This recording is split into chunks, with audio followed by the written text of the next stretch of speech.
तो हम पढ़ रहे हैं इलेक्ट्रोमैग्नेटिक वेव्स और लेक्चर नंबर 3 हो गई है। तो लास्ट लेक्चर में हमने कुछ कॉन्सेप्ट नया नहीं सीखा था, सिर्फ क्वेश्चन सॉल्व किए थे, है ना।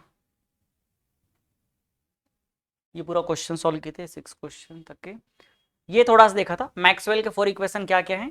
First equation phi is equal to close integration of E into D is equal to Q enclosed upon epsilon naught, जो कि गॉस लॉ का ही मॉडिफाइड फॉर्म है। दूसरा क्या है, गॉस लॉ का ही मैग्नेटिज्म में, ये इलेक्ट्रोस्टैटिक वाला है और ये क्या है, मैग्नेटिक फील्ड है, मैग्नेटिज्म वाला है। Close integration of B into D S is equal to 0। फिर क्या है, इंड्यूस्ड इलेक्ट्रिक फील्ड का है, close integration of E into D L equal to E M F होता है, या फिर क्या बोल सकते हो D phi upon D T.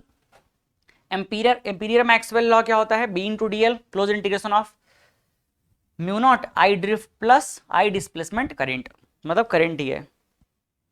ये भी एक क्वेश्चन था। अब शुरू करते हैं आज का क्लास। हाँ थैंक यू हो चुका था, पुराना वाला थैंक यू है ये। थोड़ा रिवीजन से स्टार्ट करते हैं, पुराने चीजों को कनेक्ट करते हुए चलेंगे। तो हमने क्या पढ़ा था, हमने बहुत पहले पढ़ा था क्या, Faraday's law of electromagnetic induction, ये पढ़ा था ना।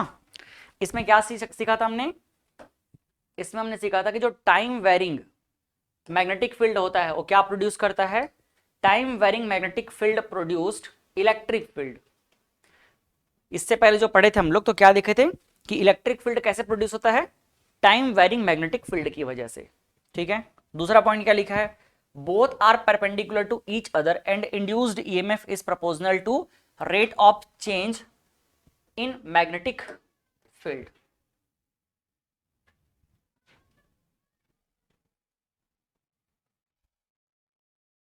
Rate of change in magnetic field.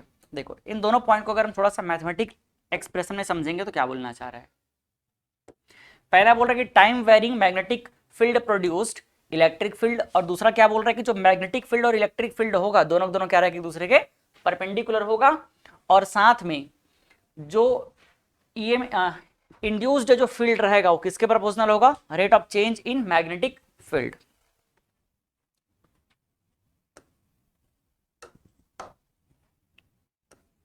Integration of E into D L is equal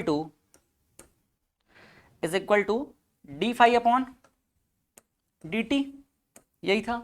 pi की जगह अब क्या हो जाएगा, बी ए को कॉमन कर देते हैं तो क्या बच जाएगा, D B upon D T. ठीक, अगर मैं यहां से इसको रिलेट करूं, आप इस फॉर्मूले को देखो और समझो। इस फॉर्मूले में क्या दिया हुआ है कि time varying magnetic field D B upon D T का मतलब क्या है, change in magnetic field with respect to time. ये पहला स्टेटमेंट बोलना चाह रहा है, time varying magnetic field produced electric field. इससे क्या निकल रहा है, इससे निकल रहा है ई। क्या मिलता है इससे, ई मिलता है। तो आप चाहो तो यहां पर लिख सकते हो E induced is directly proportional to D B upon D T.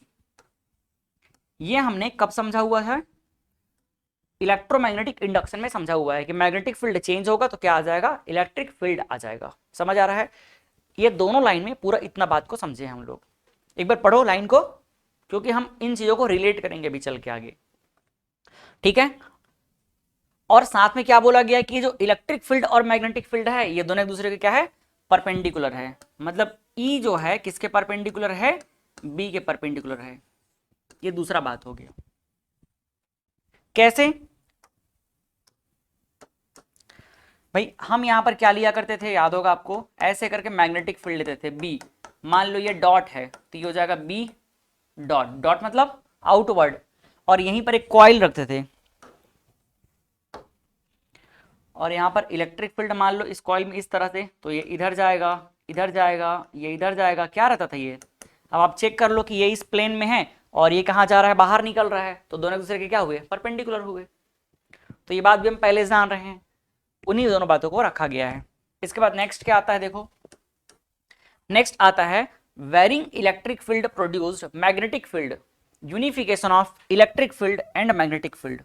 क्या बोल रहा है ये, varying electric field produced magnetic field.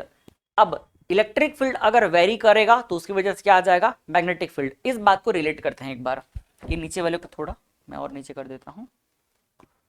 इस पॉइंट को हमको समझने के लिए एक फिर से इक्वेशन पे जाना पड़ेगा। पहले ये बताओ आई डिस्प्लेसमेंट का वैल्यू क्या होता है। आई डिस्प्लेसमेंट जो होता है, I displacement current is equal to, direct लिख रहा हूं देखना, एप्सिलॉन नॉट ए और क्या होता है D phi upon D T. नहीं डी फाई तो D phi upon D T यहां से हो जाएगा डीई अपॉन डी टी। एक न्यूमेरिकल क्वेश्चन सॉल्व किए थे इस पे, याद है? ठीक है, तो ये वाला आई डिस्प्लेसमेंट इक्वल टू होता है epsilon naught A D upon D T, और उसके बाद एम्पियर लॉ लगाते हैं तो क्या हो जाएगा integration of B into D L, integration of B into D L is equal to mu naught क्या हो जाएगा आई। तो आई की जगह क्या हो जाएगा आई डिस्प्लेसमेंट हो जाएगा। अगर ड्रिफ्ट है तो आई ड्रिफ्ट हो जाएगा, और दोनों है तो आई डिस्प्लेसमेंट प्लस आई ड्रिफ्ट हो जाएगा। तो यहां पर किसके बारे में बात कर रहे हैं, आई डिस्प्लेसमेंट की, क्योंकि कहीं कहीं कैपेसिटर का ही कहानी आगे चलने वाला है। तो आई ड्रिफ्ट क्या हो जाएगा यहाँ पर, म्यू नॉट का म्यू नॉट रह जाएगा, और आई ड्रिफ्ट देखो क्या हो जाएगा एप्सिलॉन नॉट ए और क्या हो जाएगा डी अपॉन डी टी। हमें मेन चीज जो यहां से सीख के चलना है ना वो ये है कि change in electric field, change in electric field की वजह से क्या आ रहा है, मैग्नेटिक फील्ड आ रहा है। मतलब सीधी सी बात है, यहां पर लिख सकते हैं हम लोग B proportional to D upon D T. ठीक, अब आप देखो इन दोनों को एक साथ, ये b इज इक्वल टू क्या हो गया d अपॉन डी टी, और यहां पर क्या हो चुका है e is equal to D B upon D T. यहां से एक बहुत ही बेहतरीन चीज हमको समझ आने वाला है कि अगर मैग्नेटिक फील्ड टाइम के साथ वेरी कर रहा है तो वो इलेक्ट्रिक फील्ड प्रोड्यूस कर रहा है, और अगर इलेक्ट्रिक फील्ड टाइम के साथ वेरी कर रहा है तो क्या प्रोड्यूस कर रहा है, मैग्नेटिक फील्ड प्रोड्यूस कर रहा है। तो ये बी इंड्यूस्ड, इसका मतलब एक दूसरे को दोनों क्या कर रहे हैं, इंड्यूस कर रहे हैं, और इन दोनों का एक साथ इन्वॉल्वमेंट ही आगे चल के क्या देता है, इलेक्ट्रोमैग्नेटिक वेव देता है। जहां पर इलेक्ट्रिक फील्ड मैग्नेटिक फील्ड को प्रोड्यूस कर रहा है और मैग्नेटिक फील्ड इलेक्ट्रिक फील्ड को प्रोड्यूस कर रहा है, इसका मतलब दोनों अलग नहीं है, दोनों सेम चीज है। और दोनों जहां पर एक साथ दिख रहा है, एक्चुअल में वहां पर कौन वहां इन्वॉल्व हो रहा है, वेव इन्वॉल्व हो रहा है। उस वेव का नाम क्या है, इलेक्ट्रोमैग्नेटिक वेव। बात समझ आया? और ये दोनों एक दूसरे के क्या है, परपेंडिकुलर। तो जो थर्ड आने वाला है इलेक्ट्रोमैग्नेटिक वेव, वो इन दोनों का क्या होगा, परपेंडिकुलर होगा। मतलब अल्टीमेटली आप बोल सकते हो कि तीनों एक दूसरे के क्या है, परपेंडिकुलर। अगर ये x में है तो ये y में है, तो वो वाला किस में हो जाएगा, z में। बात समझ आया? तो यहां पर दो चैप्टर मिक्स हो गया है, और दो चैप्टर के मिक्स होने के बाद तीसरा नया चैप्टर तैयार हुआ है, इलेक्ट्रोमैग्नेटिक वेव। ठीक, समझ आ गया ना? ये कहां से आया, मैग्नेटिज्म से। ये कहां से आया, इलेक्ट्रोमैग्नेटिक इंडक्शन से। इलेक्ट्रोमैग्नेटिक इंडक्शन में हमने क्या देखा कि इलेक्ट्रिक फील्ड कैसे आएगा, मैग्नेटिज्म में क्या देखा, मैग्नेटिक फील्ड कैसे आएगा। और इन दोनों का जहां पर इन्वॉल्वमेंट है वहां पर तीसरा चीज आ गया है, कौन, इलेक्ट्रोमैग्नेटिक वेव। तो ये पॉइंट भी आप समझ चुके होंगे। ठीक, ये सारा थ्योरी सिर्फ इन दोनों पॉइंट को समझाने के लिए लिखा गया और कुछ नहीं। फिर इसके बाद आता है बिटवीन कैपेसिटर प्लेट। अगर हम कैपेसिटर प्लेट के बारे में बात करते हैं तो क्या हो जाएगा, magnetic field is produced due to displacement current and displacement current produced due to time varying electric field. ये इसी बात को लिख रहा है। ये भी, ये दोनों पॉइंट जो है इस इक्वेशन के लिए है, ये दोनों पॉइंट, और ये दोनों पॉइंट जो है इसके लिए था। कैपेसिटर के प्लेट के बीच में अगर देखें तो क्या होता है, डिस्प्लेसमेंट करंट आता है, और उस डिस्प्लेसमेंट करंट की वजह से कंटिन्यूटी मेंटेन होती है, और उसी वजह से क्या आएगा, मैग्नेटिक फील्ड आएगा। तो ये देख सकते हो आई डिस्प्लेसमेंट करंट का रोल। समझ गए? चलो, तो अब यहां से क्या आने वाला है, अब यहां से आने वाला है इलेक्ट्रोमैग्नेटिक वेव। अगर हम कैपेसिटर की कहानी देखते हैं तो ये हो जाएगा कैपेसिटर। यहां पर लगा दो एक बैटरी, एक स्विच लगा देते हैं, यहां से प्लस माइनस करंट आई है, करंट आई की वजह से क्या हो जाएगा, चार्ज डेवलप होगा, प्लस चार्ज, इधर पे क्या आ जाएगा, minus charge, plus charge minus charge, और यहां पर क्या फ्लो होगा, करंट। क्या फ्लो होगा यहाँ पर, करंट। और इस करंट का नाम क्या होगा, डिस्प्लेसमेंट करंट। क्या फ्लो होगा, डिस्प्लेसमेंट करंट, आई डिस्प्लेसमेंट। इस करंट का नाम है क्या, आई displacement.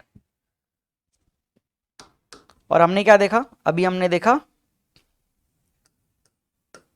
B into D L equal to क्या मिला फॉर्मूला अपने को, म्यू नॉट, और था आई डिस्प्लेसमेंट।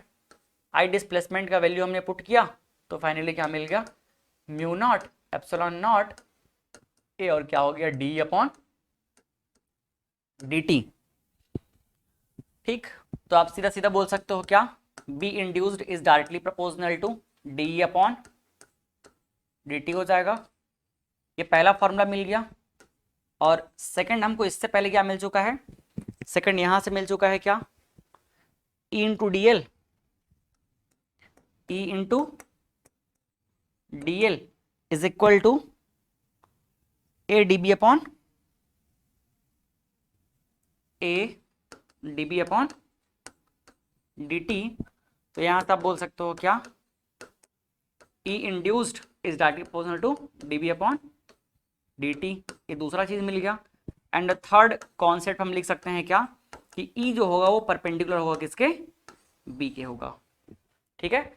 और इस केस में चौथा क्या हो जाएगा यहाँ पर, fourth, EM wave is produced, EM wave is produced. जहां पर इलेक्ट्रिक फील्ड और मैग्नेटिक फील्ड एक दूसरे के पैरेलल हो रहे हैं, दोनों एक दूसरे के पैरेलल ऑक्सीलेट कर रहे हैं, उस जगह पर कौन आ जाता है, इलेक्ट्रोमैग्नेटिक वेव इंड्यूस हो जाता है, प्रोड्यूस हो जाता है। तो थोड़ा सा हम क्लास 11th का रिवीजन करेंगे, जितनी चीजें हमको जाननी है उतना चीज एक बार हम देखेंगे। पहला वेव, फर्स्ट टॉपिक क्या है, वेव।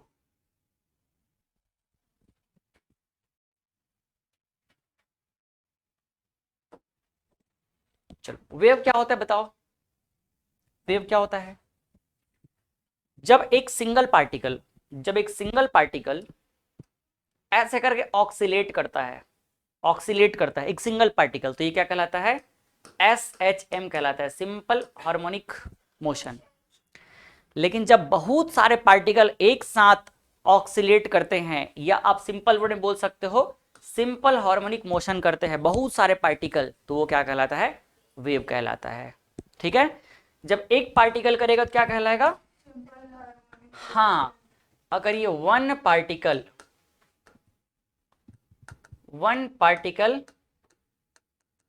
ऑक्सीलेट, तो ये हो जाएगा क्या, सिंपल हार्मोनिक मोशन। और अगर लार्ज नंबर ऑफ पार्टिकल क्या करेगा, large number of particles doing simple harmonic motion is called what, wave. अभी हम लोग ईएम वेव में नहीं पहुंचे हैं, क्या पढ़ रहे हैं हम लोग, वेव। थोड़ा वेव पर हम जानेंगे तब तो हम लोग ईएम समझ पाएंगे ना। या इसी को आप लोग एक और तरीके से डिफाइन कर सकते हो, क्या है, mode of energy transportation without transferring any medium particle.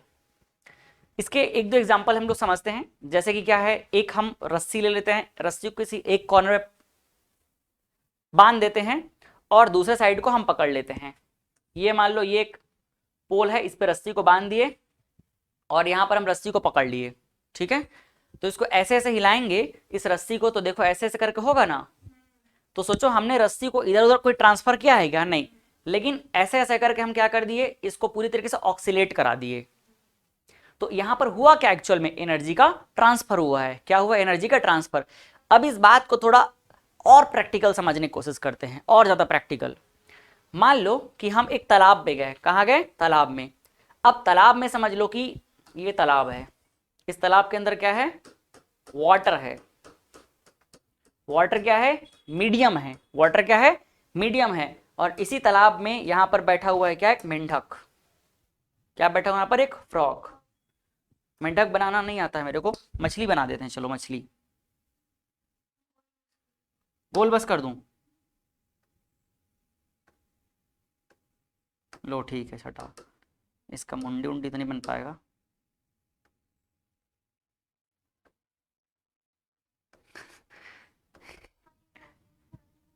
Imagine कर लेते हैं इसे, है ना। ये क्या है, फ्रॉक है, ये मेंढक है।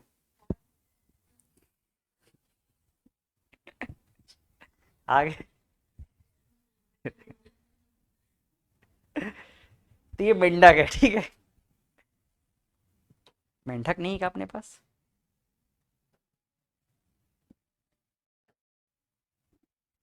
है यार मेंढक, नहीं है, अगर रहता तो मैं यहाँ से ले आता। गूगल से क्या हो, क्या एक फ्रॉक, लो हटाओ। अब मान लो हम हैं यहाँ पे, या आप लोग हो यहाँ पे, ठीक है।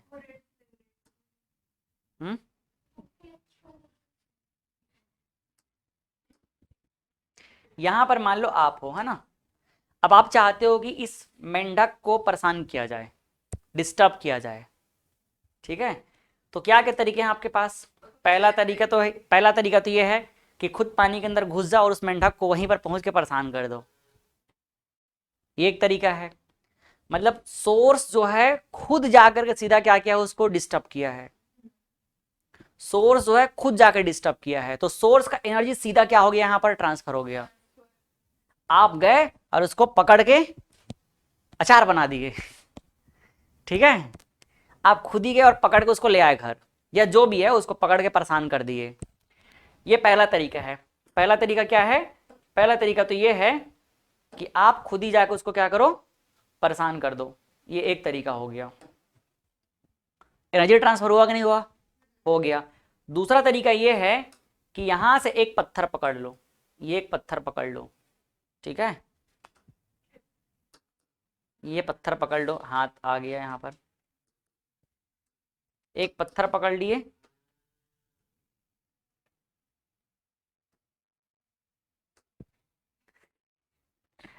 ठीक। ये पत्थर पकड़ लिए और पत्थर से फेंक के इसको, हाँ, पत्थर को फेंक के इसको मार दिए,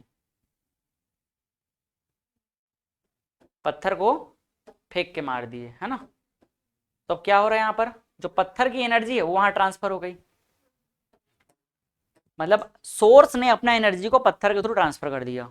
अल्टीमेटली ट्रांसफर किसका हुआ? एनर्जी सोर्स का ही ट्रांसफर हुआ है। तो पहला तरीका, सोर्स खुद जा करके उसको डिस्टर्ब कर दिया। दूसरा तरीका क्या है? अरे यार, इसका हाथ क्यों खिसक रहा है? दूसरा तरीका क्या है कि पत्थर से फेंक के मार दिया। तो सोर्स का एनर्जी इस पत्थर के थ्रू क्या हो रहा है, मेंढक के पास ट्रांसफर हो रहा है। और तीसरा तरीका है दिमाग लगा के उसको डिस्टर्ब करने का, और वो क्या है, इस वाटर को ऐसे ऐसे अगर कुछ कुछ मतलब ऐसे ऐसे करने लगे वाटर को, अगर तो वाटर को जब हम क्या करेंगे, वाटर को जब हम लोग यहाँ पर ऐसे करके मारने लगेंगे तो वाटर हिलने लगेगा, और वाटर जब हिलने लगेगा तो यहां तक के क्या पहुंच जाएगा, उसका वाइब्रेशन, उसका डिस्टरबेंस, ये वाटर पूरा डिस्टर्ब हो जाएगा। वाटर के पार्टिकल को हमने ट्रांसफर नहीं किया है, लेकिन वाटर के थ्रू हमने क्या ट्रांसफर कर दिया, डिस्टरबेंस ट्रांसफर कर दिया, वाटर को डिस्टर्ब कर दिया। और वो डिस्टरबेंस जो यहां पर हमने डिस्टरबेंस किया है, लगातार डिस्टर्ब कर किया, तो वो डिस्टरबेंस यहां से, ये डिस्टरबेंस जो है यहां से कहां पहुंच गया, इस मेंढक के पास पहुंच गया, और थोड़ी देर बाद मेंढक वहां से भाग जाएगा। जब मछली रहेगा तो मछली वहां से भाग जाएगा। तीन तरीके हमने देखे। पहला तरीका क्या है? पहला डायरेक्ट जो सोर्स है, पहला डायरेक्ट कौन ट्रांसफर कर रहा है, डायरेक्ट सोर्स, डायरेक्ट सोर्स। दूसरा तरीका क्या है, थ्रू स्टोन, थ्रू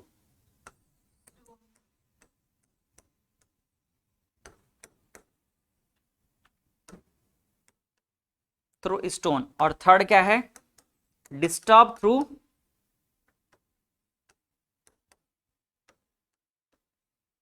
वाटर। बात समझ आया? तो अल्टीमेटली क्या हो रहा है, पहले दो तरीके में एनर्जी ट्रांसफर हुआ, सोर्स का डायरेक्ट ट्रांसफर हुआ और स्टोन के थ्रू ट्रांसफर हुआ, दो तरीका। तो उसी को यहां पर डेफिनेशन में लिखा गया है। क्या लिखा गया है देखो, mode of energy transportation without transferring any medium particle. ये मीडियम है ना, मीडियम पत्थर को नहीं समझना। मीडियम कौन सा है, ये वाटर है मीडियम। तो मीडियम को हम ट्रांसफर किए बिना क्या कर दिए, मीडियम को ट्रांसफर किए बिना क्या कर दिए हम लोग, एनर्जी को ट्रांसफर कर दिए। तो ये भी क्या कहलाएगा, वेव कहलाएगा। और थर्ड होता है transportation of energy due to flow of disturbance. ये डिस्टरबेंस फ्लो हो गया, देखो ये क्या फ्लो हुआ, ये डिस्टरबेंस। बात समझ आया कि नहीं? तो डिस्टरबेंस को भी फ्लो करके हमने क्या कर दिया, इसको डिस्टर्ब कर दिया। और ये जो कुछ भी फ्लो हो रहा है, चाहे डिस्टरबेंस फ्लो हो रहा है या एनर्जी का फ्लो हो रहा है, एनर्जी ट्रांसफर हो रहा है, यही सब कुछ क्या कहलाता है, वेव कहलाता है। क्या कहलाता है, वेव कहलाता है। क्या वेव को आप समझ पाए? ठीक है। तो अब जब हम लोग एक रस्सी को पकड़ के ऐसे ऐसे करते हैं ना, तो वो जो ऊपर नीचे हो रहा है, एक्चुअल में उसमें क्या हो रहा है, उसमें डिस्टरबेंस हो रहा है, उसमें एनर्जी ट्रांसफर हो रहा है, और वही क्या है, वेव है। वो शेप जो दिख रहा है वो क्यों ऐसा बन रहा है, वो जो शेप बन रहा है किसके थ्रू, क्योंकि हम तो वहां जाके कुछ नहीं कर रहे हैं, हम यहीं से पकड़ के ऐसे ऐसे कर रहे हैं। तो भी क्या हो रहा है, उसका जो डिस्टर्बेंस है लास्ट यहां तक के बंधा है वहां तक के पहुंच जा रहा है। यहां पर हमने क्या किया, ऐसे ऐसे किया तो यहां पर का जो ऑक्सीलेशन है पूरा यहां तक के चला गया। समझ आ गया ना? ठीक। अब अगर हम चाहें कि इस वेव का क्या बना दें, इक्वेशन, इस वेव का हम क्या बना दें, इक्वेशन, तो वेव का इक्वेशन कैसे होता है ये भी आप क्लास 11 से ही पढ़े हुए हो। इक्वेशन ऑफ वेव, इसको मिटा दूं क्या ये वाले को?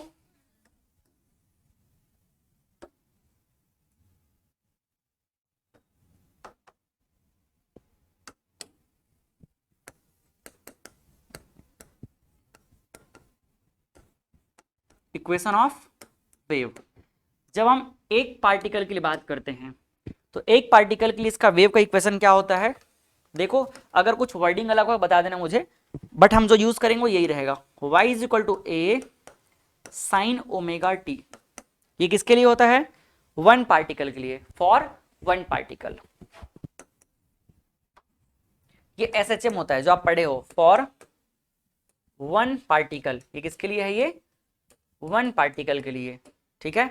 बट अगर हम वेव के लिए बात करें, अगर हम किसके लिए बात करें, वेव के लिए, फॉर वेव मतलब लार्ज नंबर ऑफ पार्टिकल्स। अब इसकी जरूरत तो है क्या, छोटा कर दूं थोड़ा इसको।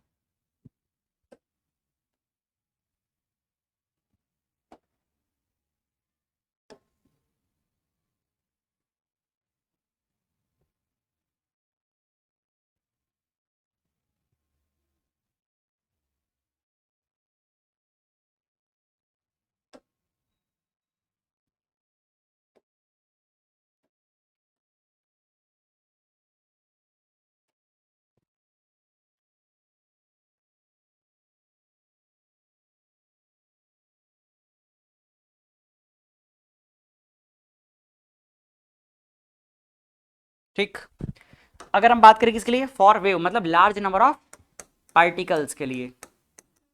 हाँ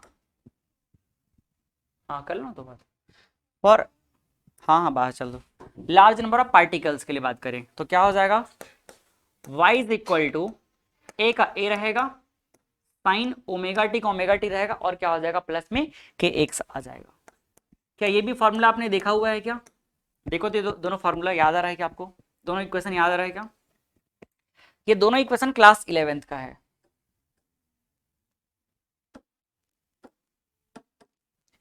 पहला क्या है,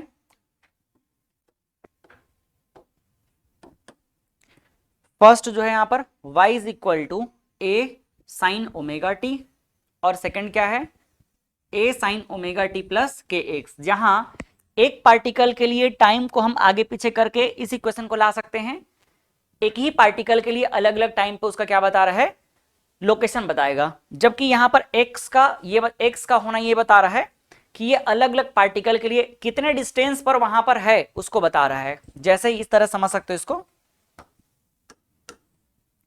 यहां से मान लो इस जगह से डिस्टरबेंस तैयार हो रहा है, तो ये कितने डिस्टेंस पर है, ये मान लो x डिस्टेंस पर है ये वाला, तो ये x डिस्टेंस पर है, और ओरिजिन में कर दे रहा हूं ऐसे ओरिजिन, तो ये कितने डिस्टेंस पर है, ये ऊपर है ये y, ये हो जाएगा कितना y हाइट जा रहा है, और ये पार्टिकल कितने डिस्टेंस पर है, x डिस्टेंस पर है। तो x डिस्टेंस मतलब अलग अलग पार्टिकल के लिए अलग अलग हो सकता है x का वैल्यू। तो जब यहां पर x आ गया तो समझ जाना ये वेव के लिए है, और सिर्फ ओमेगा टी है तो किसके लिए है, एक सिंगल पार्टिकल के लिए है। जहां आप सभी का यहां पर मीनिंग बता सकते हो, y मतलब क्या है, पोजीशन है, इस ओरिजिन से कितना पोजीशन पे चला गया, तो इसको अपन लिख सकते हैं position of particle, position of particle which is at x, कितने टाइम पे, 8 time t, 8 time t, t time पे वो कौन से पोजीशन पर है, कब, एक्स डिस्टेंस पर जो भी हमारा पार्टिकल है वो कहां पर है, कितना ऊपर नीचे है। दूसरा क्या हो जाएगा, ए क्या कहलाएगा, ए हो जाएगा एम्पलीट्यूड, ए क्या हो जाएगा उसका हाइट, वही ए एम्पलीट्यूड होगा, ए को हम बोलेंगे एम्पलीट्यूड।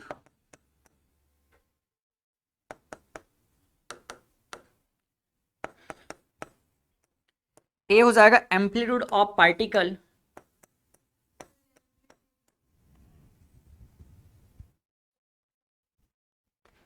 अरे एम ही भूल गया क्या, amplitude of particle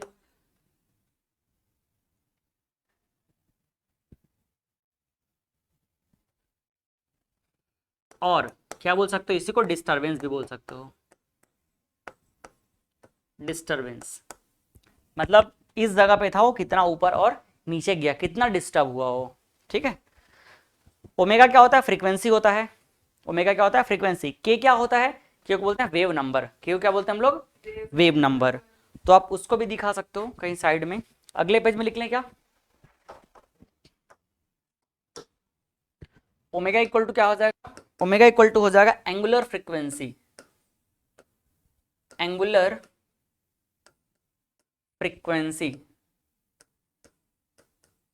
angular frequency.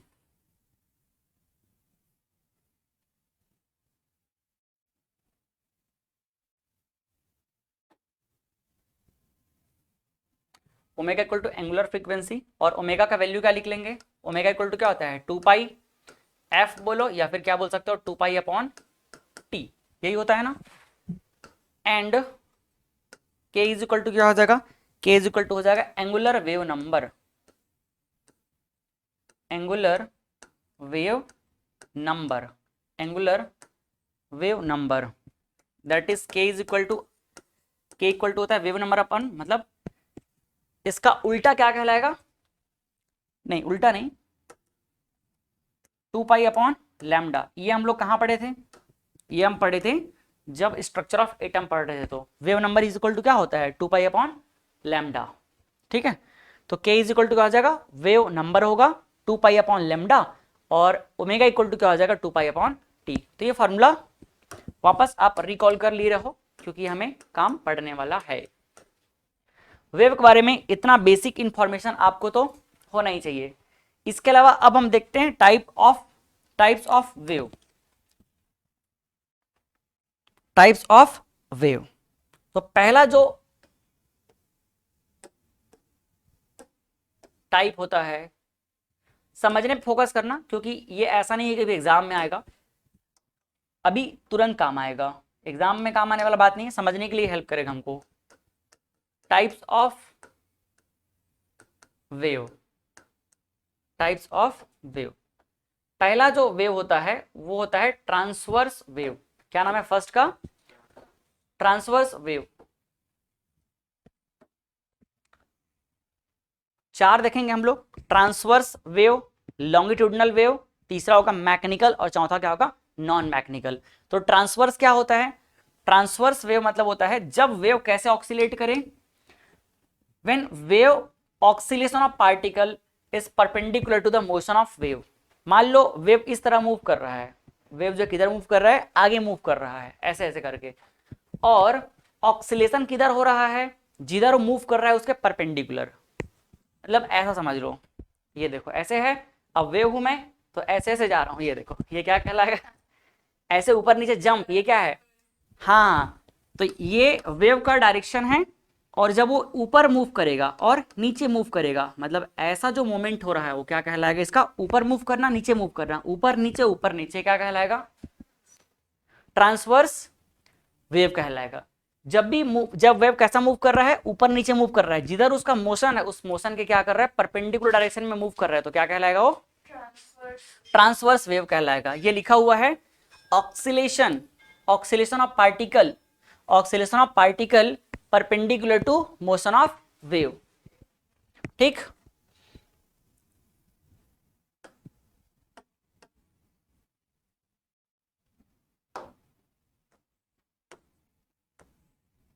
उस साइड में कर लेता हूं मैं।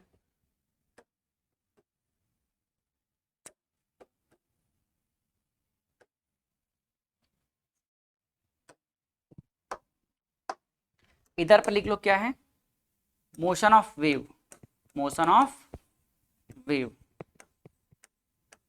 और ये देख लो इसके परपेंडिकुलर डायरेक्शन में क्या कर रहे हो, ऊपर नीचे ऑक्सीलेट कर रहा है। ऑक्सीलेट करना मतलब ऐसे ऊपर नीचे, मतलब इधर उधर। ऑक्सीलेशन का मतलब समझते हो ना, ऐसे ऐसे। ये क्या है, ऑक्सीलेशन। ठीक है, ये क्या है, ऑक्सीलेशन। ठीक, तो ये क्या हो गया, ऊपर जाना नीचे आना, ऊपर जाना नीचे आना, ये ऑक्सीलेशन हो रहा है। तो जब वो डायरेक्शन ऑफ मोशन के परपेंडिकुलर क्या कर रहा है, ऑक्सीलेट कर रहा है, तो क्या कहलाएगा, ये ट्रांसवर्स वेव कहलाता है।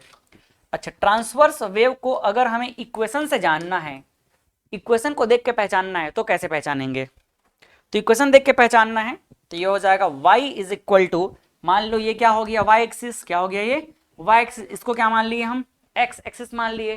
तो y is equal to, amplitude को हम लोग a मान के चलते हैं, तो a हो जाएगा, और क्या रहेगा, साइन ओमेगा टी प्लस क्या हो जाएगा, के एक्स। ये देखो, ये y क्या बता रहा है, y बता रहा है कि वो किधर ऑक्सीलेट कर रहा है, किधर वो डिस्टर्ब हो रहा है। तो y क्या है, उसका पोजीशन बता रहा है ना, y क्या बताता है, पोजीशन। तो इसका पोजीशन क्या है, वेव का पोजीशन कभी ऊपर जा रहा है कभी नीचे जा रहा है, मतलब y एक्सिस में जा रहा है। देखो इस इक्वेशन में y क्या बता रहा है, y बता रहा है वेव का पोजीशन, वेव का पोजीशन। और ये x क्या बता रहा है, ये x बता रहा है उस वेव का मोशन। x क्या बता रहा है, वेव का मोशन। ये देखो ये बताएगा motion, motion of wave, motion of wave बता रहा है। और ये क्या बता रहा है, पोजीशन बता रहा है। क्या इस इक्वेशन को देख के आप पहचानना सीख गए, इधर देख के समझ आ गया कि वेव किधर मूव कर रहा है, एक्स एक्सिस में, एक्स डायरेक्शन में, और एक्स का परपेंडिकुलर क्या होता है, वाई। हाँ जाओ ना, तो कुछ पूछो मत, चल दिए करना। एक्स क्या हो रहा है, इधर देखो एक्स डायरेक्शन में वेव मूव कर रहा है, वेव किधर मूव कर रहा है, एक्स डायरेक्शन में, और वाई एक्सिस में क्या हो रहा है, उसका ऑक्सीलेशन हो रहा है। तो ये क्या हो जाएगा, ट्रांसवर्स वेव का इक्वेशन हो गया। कोई डाउट, हो सकता है यही इक्वेशन आपको ऐसे भी देखने को मिल जाए। भाई जरूरी थोड़ी है, अगर मान लो y में पोजीशन चेंज हो रहा है, y में पोजीशन चेंज हो रहा है, तो वो हो सकता है मूव z में भी तो कर रहा होगा, तो भी हो जाएगा सेम। क्या ये भी, हाँ इसको भी बोल सकते हैं क्या हम लोग, क्या इस इक्वेशन को हम लोग बोल सकते हैं ट्रांसवर्स वेव का इक्वेशन है करके। एक्स में मूव कर रहा है और वाई में ऑक्सीलेट कर रहा है, यहाँ जेड में मूव कर रहा है और वाई में ऑक्सीलेट कर रहा है, मतलब दो अलग अलग एक्सिस में होना चाहिए, तो वो क्या कहलाएगा, ट्रांसवर्स वेव कहलाएगा। समझ आ गया, ठीक। थोड़ा दिमाग को अच्छे से खोल के रखना, क्योंकि यहां पर कंफ्यूजन हो जाता है। सेकंड में क्या होगा, लॉन्गिट्यूडनल वेव। क्या नाम है इसका, लॉन्गिट्यूडनल वेव। लॉन्गिट्यूडनल का मतलब है जिधर मोशन है उधर ही जाए, जिधर मोशन है उधर ही जाए, उधर ही ऑक्सीलेट करे। ठीक है, जिधर वो क्या कर रहा है, जिधर मूव कर रहा है उधर ही ऑक्सीलेट करे। कहने का मतलब ऐसे, देखो हंसना नहीं, अब ये देखो एक्स एक्सिस है, तो अब एक्स में जा रहा है, ये देखो, ठीक है। फिर ये क्या हो रहा है, ऑक्सीलेशन हो रहा है ना, मतलब ये इधर जाने वाला है, तो ये ऐसे ऐसे हिल हिल के जा रहा है इधर। नहीं समझ आया ये वेव है, ये वेव कहाँ जा रहा है, इस पॉइंट से लेकर के इधर ही आगे बढ़ेगा, तो मोशन किधर हो गया, इधर। अब देखो ऑक्सीलेशन कैसे होगा, वो इधर गया, ये देखो, फिर ऐसे, फिर ऐसे, फिर ऐसे।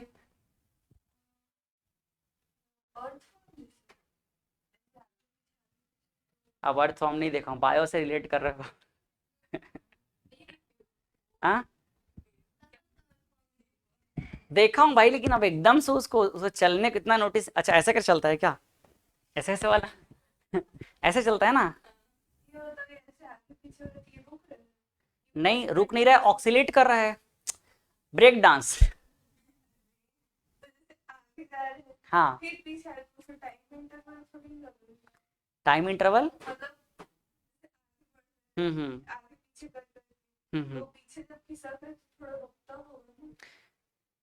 अरे इतना उसमें मत सोचो, वो टाइम, वो तो टाइम कंटिन्यू में काउंट हो रहा है ना, वो तो टाइम कंटिन्यूएशन में ही काउंट होगा ये देखो, मैं अगर खाली ऐसे ही चला तो कुछ ऑक्सीलेशन हुआ क्या, नहीं हुआ, ये मोशन है। अब यहाँ से मैं चला ऐसे करके, तो ये ऐसे हुआ, ठीक, फिर ऐसे गए, फिर वापस, मतलब जरूरी नहीं कि जितना आगे गया उतना ही पीछे आऊं, लेकिन ये इतना गया, फिर थोड़ा सा पीछे आया, फिर आगे। तो जब हम जिस डायरेक्शन में जा रहे हैं उसी डायरेक्शन में ऑक्सीलेट करते हुए जाए, हिलते डुलते जाए, तो वो क्या कहलाएगा? लॉन्गिट्यूडनल। मोशन के अलोंग ही क्या होना है, उसमें वाइब्रेशन होना है, ऑक्सीलेशन हो रहा है। अभी पहले वाले में क्या हुआ? पहले वाले में हुआ ये कि चलना किधर था? चलना इधर ही था, मतलब वेव जो था, डिस्टरबेंस जो था यहां पर क्रिएट हुआ, और यहां से देखो कहां जा रहा है, आगे ही जा रहा है। लेकिन ये कैसे मूव कर रहा है? ये ऊपर गया, फिर नीचे गया, फिर ऊपर गया, फिर नीचे गया, मतलब जो भी हमारा डायरेक्शन ऑफ मोशन है उसके ऊपर नीचे वो ऑक्सीलेट कर रहा है। समझ आया? ये ऊपर नीचे ऑक्सीलेट कर रहा है, तो ऐसा वेव क्या कहलाएगा? ट्रांसवर्स। लेकिन जब ये वेव क्या करेगा? ऐसे करेगा, ये ऐसे इधर हो गया ना, ये देखो ये हुआ। अब ये एक लाइन ले रहा हूं, अब इसी डायरेक्शन में आगे जाना है इसको जाने के लिए, है ना। ये देखो इसी में ही जाना है आगे, तो ये ऐसे गया, फिर थोड़ा सा ऐसे हुआ, फिर थोड़ा ऐसे हुआ, फिर थोड़ा ऐसे हुआ, ऐसे कर करके आगे जा रहा है, ठीक है। ऊपर नीचे नहीं मूव कर रहा है, कहां मूव कर रहा है? अपने अलोंग ही मूव कर रहा है, तो ऐसा वेव क्या कहलाएगा? लॉन्गिट्यूडनल वेव कहलाएगा।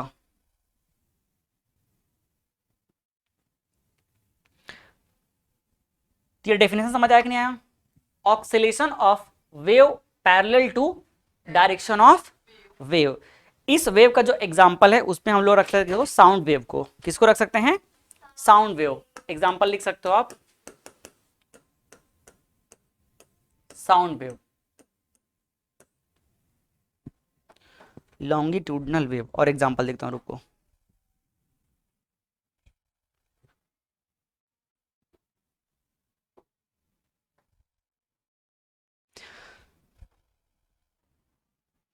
जो अल्ट्रासाउंड वेव है ये भी इसके अंदर में आता है।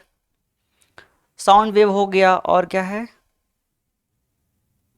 क्या सिस्मिक वेव करके कुछ भी आता है क्या?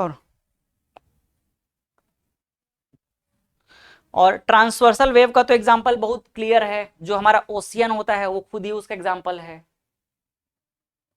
भाई समुद्र कैसे करता है? ऐसे से ऊपर नीचे होता है ना, हाँ, हाई और लो आता है उसमें, तो वो किसका एग्जांपल हो गया? ट्रांसवर्सल का हो गया, ट्रांसवर्सल वेव या ट्रांसवर्स वेव का हो जाएगा। और हाँ वही लहर। और क्या है दूसरा? ईएम वेव भी आ जाएगा जो हम लोग पढ़ने वाले हैं, तो ईएम वेव किसका एग्जांपल हो जाएगा? ट्रांसवर्स का हो जाएगा। लॉन्गिट्यूडनल का कौन सा हो गया? साउंड वेव हो गया। और अल्ट्रासाउंड,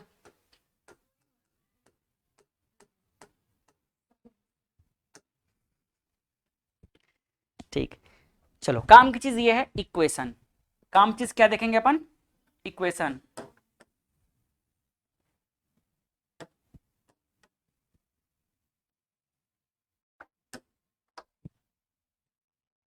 इक्वेशन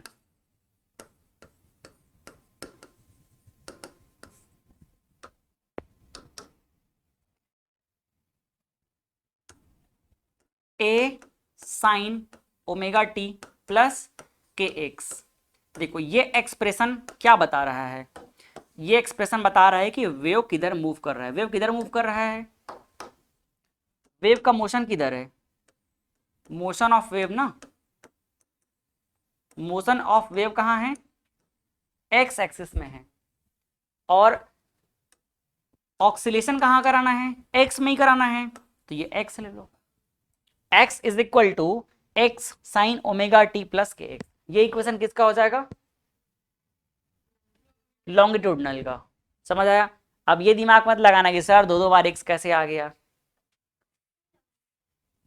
तो आ जाएगा, क्यों नहीं आया? क्योंकि ये तो इसका एंगल का है, और ये किसको बता रहा है? उसके पोजीशन को बता रहा है। पोजीशन ऑफ पार्टिकल, ठीक है, पोजीशन ऑफ पार्टिकल। अगर मान लो आपको इसको y में करना है तो y में कर सकते हो। y इज इक्वल टू क्या हो जाएगा? A sine omega T plus K Y. Z में करना तो क्या हो जाएगा? z is equal to A sine omega T plus K Z. कोई दिक्कत नहीं है। अब इन दोनों के बारे में थोड़ा सा और एक इंफॉर्मेशन है, डायरेक्शन कैसे लेंगे। तो मान लो transverse wave in X, particle oscillating in Y. चलो ये ज्यादा काम का नहीं है, नोट करके मैं लिखाता हूं।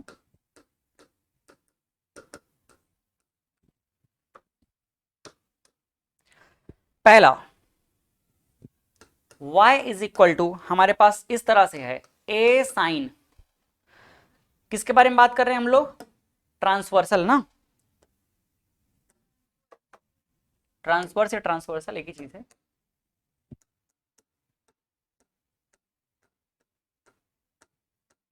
ट्रांसवर्स वेव के बारे में बात कर रहे हैं।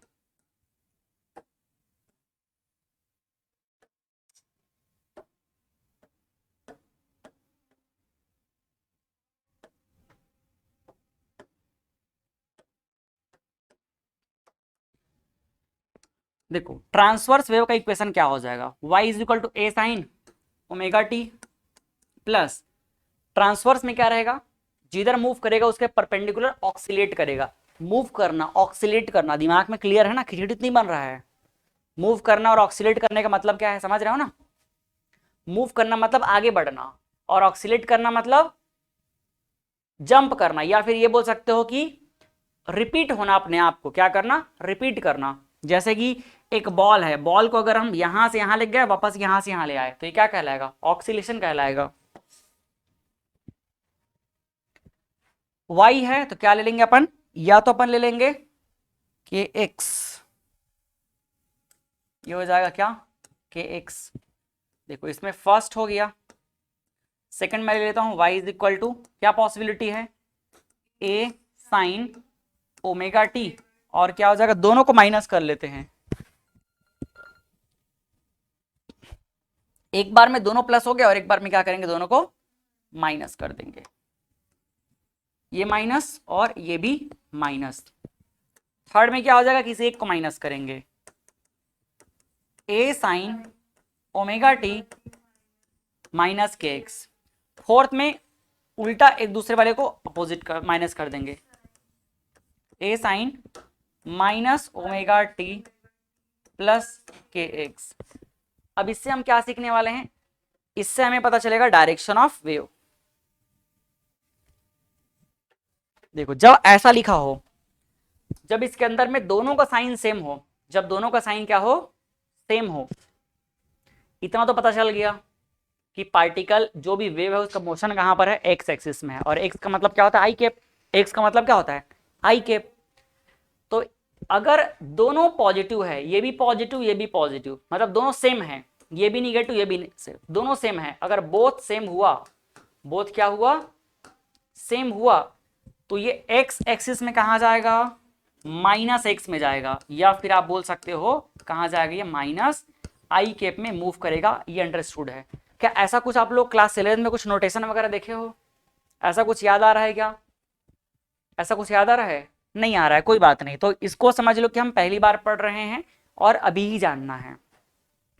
जब भी इसके अंदर में दोनों का साइन सेम रहेगा तो हम क्या मान के चलेंगे कि वो निगेटिव डायरेक्शन में है, क्या मान के चलेंगे, निगेटिव डायरेक्शन। बोथ अगर सेम है तो क्या हो जाएगा, निगेटिव डायरेक्शन। बोथ अगर सेम है तो कहां लेंगे हम, निगेटिव डायरेक्शन।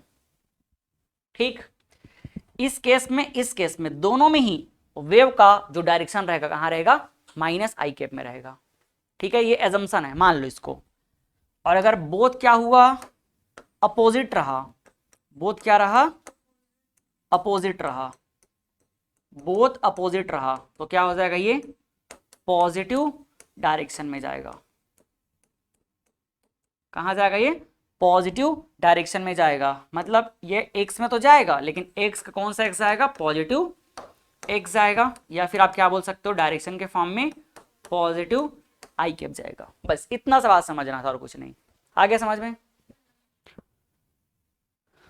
देख लो कुछ डाउट हो तो इसमें, मान लो और आपको जानना है इसमें, चलो और थोड़ा सा प्रैक्टिस कर लेते हैं।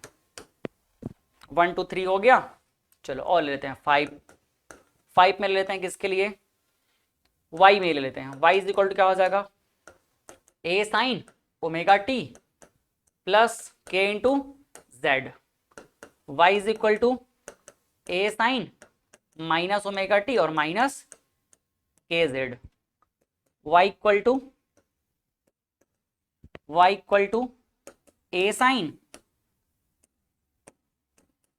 माइनस के एक्स, और क्या हो जाएगा y equal to a sine minus omega T plus K X. सबका देखते हैं इंडिविजुअल। बताओ इसका डायरेक्शन क्या हो जाएगा, माइनस के केप। समझ आया क्या? यहां देखो इसका क्या हो जाएगा, माइनस के केप। इसका डायरेक्शन क्या हो जाएगा, अरे यार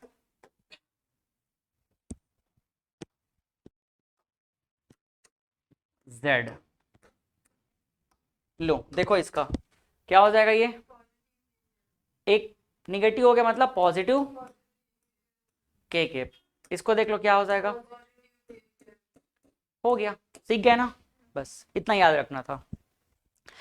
मान लो अगर हम लॉन्गिट्यूडनल का देखते हैं, इसकी जरूरत नहीं है, इसको डिलीट मारते हैं।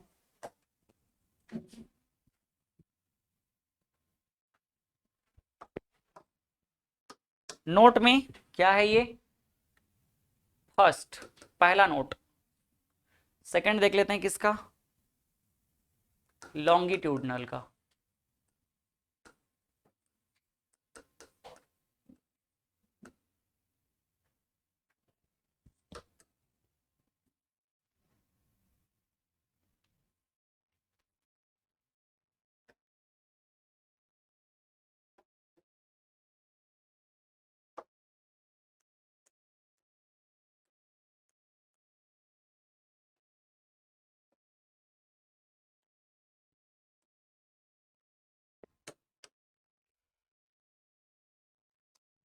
First x is equal to, मान लो अपन ले लेते हैं a sine omega T plus K X, x equal to a sine omega T minus K X. Third x is equal to a sine minus omega T minus K X. इसको देख के पहचान लिए कौन सा वेव है, longitudinal है। कौन सा वेव है, लॉन्गिट्यूडनल है। Fourth x is equal to a sine minus omega T minus omega T plus K X. आप चाहो तो इसको y के फॉर्म में भी लिख सकते हो और z के फॉर्म में भी लिख सकते हो। बताओ इसका डायरेक्शन क्या होगा, लो भाई जल्दी बताओ डायरेक्शन। दोनों सेम है क्या, तो जाएगा तो i में, लेकिन कैसे जाएगा, माइनस i में जाएगा। ये देखो पॉजिटिव i के में जाएगा, दोनों क्या है, डिफरेंट है। ये क्या हो जाएगा, दोनों सेम है तो निगेटिव i में चला गया, दोनों डिफरेंट है तो पॉजिटिव i में चला गया, बस खत्म। ठीक, ये डायरेक्शन निकालने में हेल्प करेगा हमारा, आगे चल जब क्वेश्चन देखेंगे तो।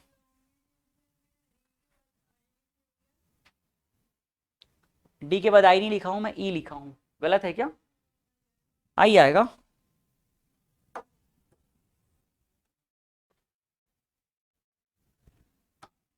लॉन्गिट्यूडिनल, ठीक है। तीसरे नंबर का वेव आता है, तीसरे नंबर का वेव कहाँ जा रहा है भाई, तीसरे नंबर का वेव क्या आता है, non mechanical wave. Non mechanical wave को हम क्या बोलते हैं, ऐसा wave which does not required medium. ऐसा वेव जिसको ऑक्सीलेट करने के लिए, प्रोपागेट करने के लिए मीडियम की रिक्वायरमेंट नहीं होती है। नॉन मैकेनिकल, मैकेनिकल मतलब मटेरियल वाला चीज है ना, मशीनरी चीज। तो मैकेनिकल क्या है, मैकेनिकल है ऐसा वेव जिसको ऑक्सीलेट करने के लिए किसकी रिक्वायरमेंट होती है, मीडियम की रिक्वायरमेंट होती है। जैसे हमने अभी मेंढक को परेशान किया बिना किसी मीडियम को ट्रांसफर किए, तो वो क्या वेव था, वो नॉन मैकेनिकल है ना। नहीं यार वो तो पानी वाला है ना, किसके हाथ पानी आ जाएगा ना। तो जो ईएम वेव होता है उसमें मीडियम की जरूरत ही नहीं पड़ती है, मीडियम की जरूरत नहीं पड़ती है। लाइट वेव जो होता है उसमें मीडियम की जरूरत नहीं पड़ती है ना। तो ऐसा वेव जिसको ऑक्सीलेट करने के लिए, जिसको प्रोपगेट करने के लिए मीडियम की जरूरत नहीं पड़ती है, वो क्या कहलाएगा, नॉन मैकेनिकल वेव। और उसका एग्जांपल क्या है, पहला है ईएम वेव और दूसरा क्या होता है, लाइट वेव। वैसे लाइट के अंदर भी ईएम वेव मिल जाता है। मैकेनिकल वेव क्या होता है, जिसको प्रोपागेट करने के लिए, ऑक्सीलेट करने के लिए मीडियम की रिक्वायरमेंट होती है, जैसे sound wave. Sound wave, sound को भाई मीडियम से ही निकलेगा ना, वाइब्रेशन से। ट्रांसवर्सल वेव इन स्ट्रिंग, जो रस्सी का मैंने बताया ऐसे ऐसे वाला, तो उसमें बिना रस्सी के वो कहाँ वेव आएगा, नहीं आएगा ना। बिना उस रस्सी के वेव दिखेगा क्या, नहीं दिखेगा। तो वो क्या हो गया, मैकेनिकल। तो पानी वाला जो एग्जांपल दिया वो भी क्या है ना, वो पानी वाला, उसमें क्या हो जाएगा, पानी वाला डांस हो जाएगा, मतलब वो क्या होगा, डिस्टरबेंस हो जाएगा। ठीक है। तो sound wave, transverse wave in string, रस्सी में, ये सब क्या है, मैकेनिकल वेव है। तो चार टाइप देखे हैं। तो हालांकि देखा जाए तो electromagnetic wave non mechanical wave है और ट्रांसवर्सल वेव भी है। तो चारों में ऐसा नहीं कि सर जो एक होगा वो चारों में से कोई एक ही होगा, नहीं, नॉन मैकेनिकल वेव ट्रांसवर्स भी हो सकता है। ठीक, वो तो बस अपन अलग अलग प्रॉपर्टी उसको कैटेगराइज किए हैं। जैसे ये देखो ट्रांसवर्स वेव है, लेकिन ये है क्या, मैकेनिकल वेव है, किसमें, रस्सी वाला, क्योंकि ऊपर नीचे जाएगा ना, तो कैसे जाएगा, ऊपर नीचे जाएगा। ठीक, कुछ डाउट है इसमें क्या, नहीं है। तो अब हम सीधे आते हैं हमारे मेन टॉपिक पे, जिसका नाम क्या है, इलेक्ट्रोमैग्नेटिक वेव। देखो भाई, इलेक्ट्रोमैग्नेटिक वेव क्या होता है। इलेक्ट्रोमैग्नेटिक वेव डायग्राम से समझेंगे अभी हम लोग इसको, बट थोड़ा थ्योरी पढ़ लेते हैं। Energy transfer due to oscillation, electric field and magnetic field. Electric field और मैग्नेटिक फील्ड की वजह से जो एनर्जी ट्रांसफर होता है ऑक्सीलेशन करते हुए, जब इलेक्ट्रिक फील्ड और मैग्नेटिक फील्ड ऑक्सीलेट करते हैं तो उनके ऑक्सीलेशन करने की वजह से जो एनर्जी ट्रांसफर होगा उसी का नाम क्या है, electromagnetic wave. Energy transfer due to oscillation of electric and magnetic field, जब इलेक्ट्रिक फील्ड और मैग्नेटिक फील्ड नाचेगा तो क्या होगा, इलेक्ट्रिक एनर्जी ट्रांसफर होगा, और उसकी वजह से एनर्जी ट्रांसफर हो रहा है उसी का नाम क्या है, इलेक्ट्रोमैग्नेटिक वेव। वो जो एनर्जी ट्रांसफर हो रहा है उस एनर्जी ट्रांसफर को हम लोग क्या बोलते हैं, इलेक्ट्रोमैग्नेटिक वेव कहते हैं। समझ आया।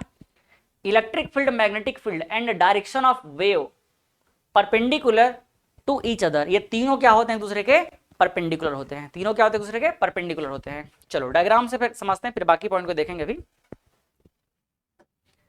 क्या हमारे पास इसमें तीन डायरेक्शन बनाने की सुविधा है, लेकिन तीनों को अलग अलग लेना पड़ेगा, है ना। ये क्या होता है, ये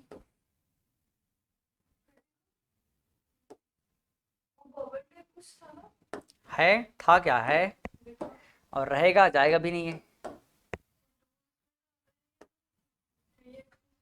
अच्छा ये ना,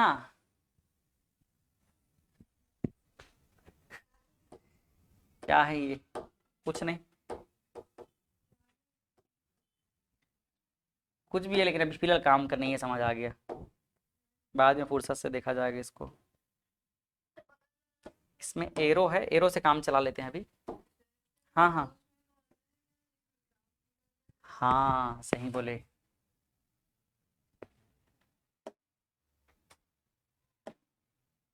दिख रहा है इसमें कुछ, इसमें है क्या, देखो तो, फिजिक्स में नहीं है, मैथ्स में शायद आ सकता है, केमिस्ट्री में भी नहीं है।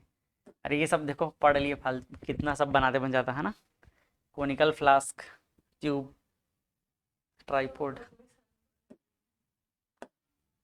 मैथ्स में एक्सिस दिख रहा है क्या, ड्रॉ फंक्शन, नहीं आएगा, रहने दो, छोड़ो।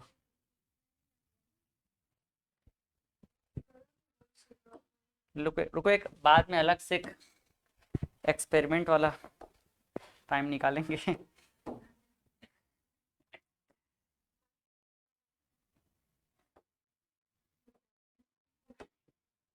हाँ,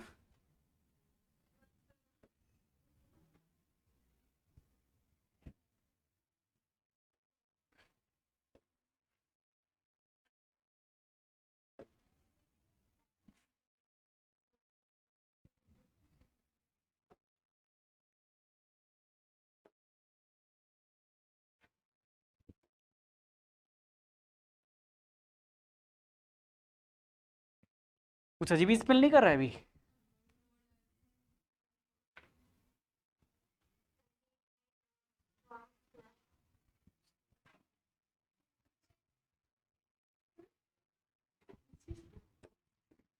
चलो इधर देखो अब,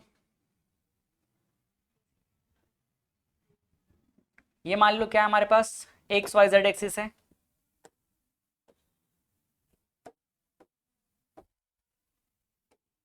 इसको हमने क्या बोल दिया, एक्स एक्सिस। ये एक्स एक्सिस हो गया है, ये हो गया वाई एक्सिस, और ये क्या है, जेड एक्सिस।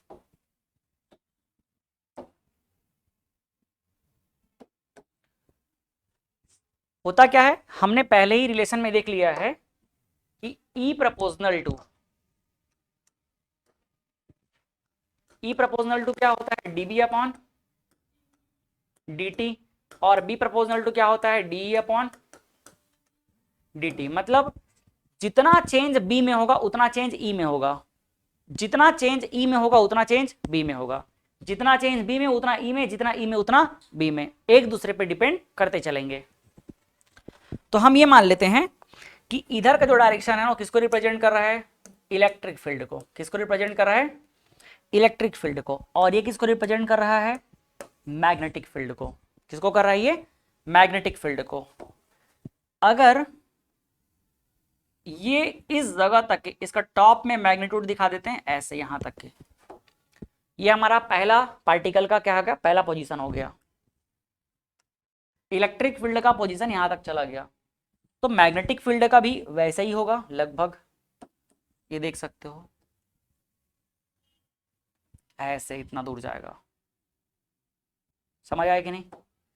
इलेक्ट्रिक फील्ड अगर मान लो टॉप कहां तक जा रहा है, ये जा रहा है ई नॉट मैग्नीट्यूड तक के, तो ये कहां तक के जाएगा, बी नॉट तक के जाएगा। बात समझ आया। अब मान लो टाइम आगे बढ़ा और टाइम के साथ में ये ऐसे होने लगा, थोड़ा सा कम होने लगा,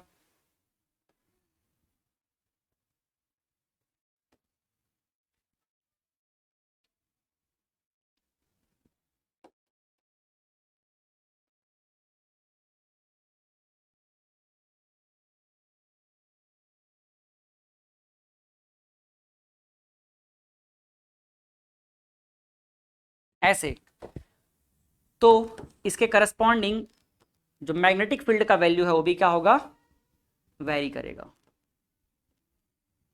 ये देख सकते हो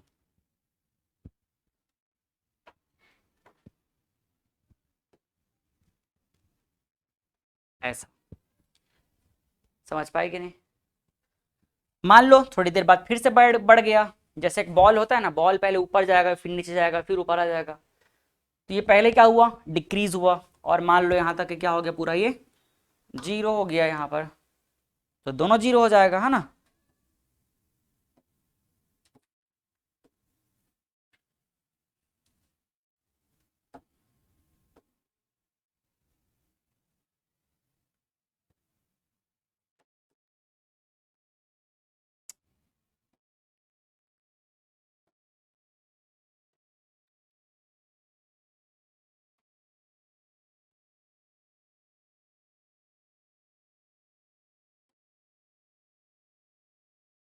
अब थोड़ा फिर से बढ़ा देते हैं इसको, ध्यान से देखते रहना, है ना।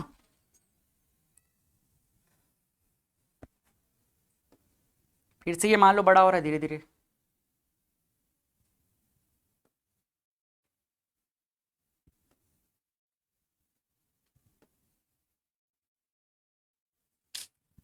क्या गिरा रहे हो यार, खेल रहे हो।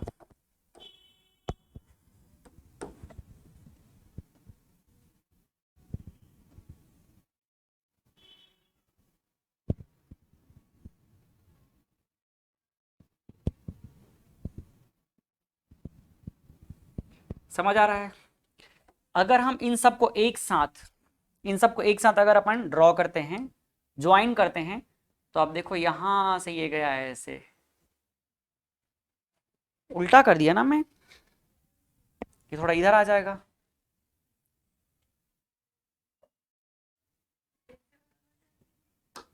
मैं इसको ऐसे बनाना चाह रहा था, ऐसे करके आगे बढ़ेगा ये ऐसे,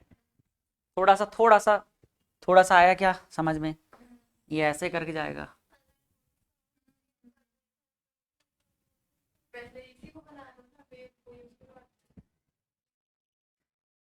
3D है ना, तो अब जितना बन गया उतना काफी है। ठीक है, तो ये समझ लो कि देखो ये इलेक्ट्रिक फील्ड है, ये भी क्या कर रहा है, ऐसे प्रोपागेट कर रहा है, मूव कर रहा है। इसको अपन चाहें तो ऐसे कर सकते हैं, इसको पिंक, चलो आप एक बात सुन लिया मैं, खुश।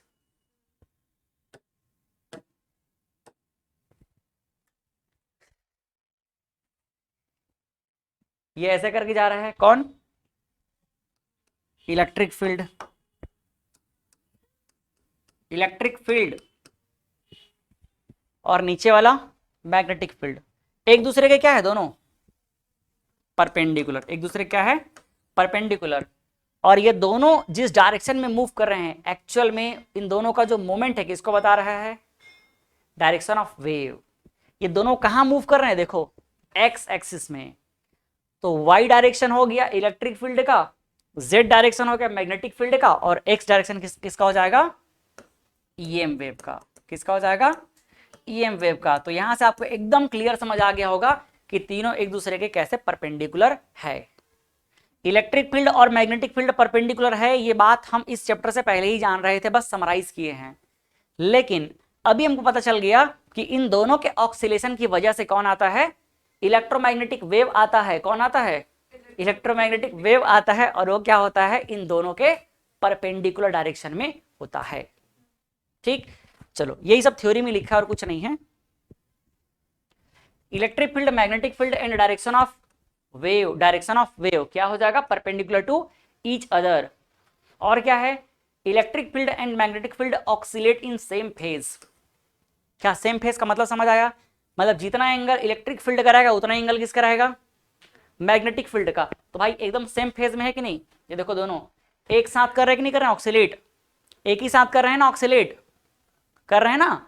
बस इन दोनों का जो है डायरेक्शन अलग अलग है, लेकिन एक साथ ऑक्सीलेट कर रहे हैं।